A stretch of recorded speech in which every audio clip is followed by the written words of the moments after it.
नको करू एक्सप्लेन कुणाला तुझ्या आयुष्यात किती प्रॉब्लेम आहे, लोक तुला किती त्रास देतात. हे सगळे ना फार टेम्पररी आहे. आणि लोकांना सांगितल्यावर आपले प्रॉब्लेम हलके होतात हे फक्त मिथ आहे. खरंच असं नाही होत. तुझे प्रॉब्लेम आहेत तुलाच सॉल्व्ह करायचं. तू तुझ्या दरवाजाला कडी लावली आहेस, ती कडी तुलाच उघडायची आहे. प्रत्येक गोष्टी तुझ्याच हातात आहेत. तू तुझं आयुष्य जितकं कॉम्प्लिकेटेड करशील ना तितकं तुझं जगणं अवघड होऊन जाईल बघ.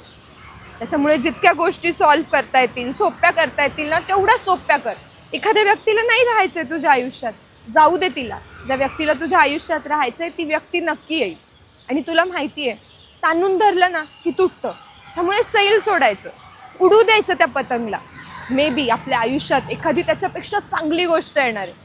आणि खूप सारे एक्झाम्पल आहेत. एक गोष्ट वाईट झाली म्हणून आयुष्यच खराब आहे असं नसतं रे. आपल्या आयुष्यात पुढे काहीतरी चांगलंच लिहून ठेवलंय म्हणून एवढं सगळं वाईट होतंय. विश्वास ठेव, आयुष्य खूप सुंदर आहे. फक्त हार मानू नकोस.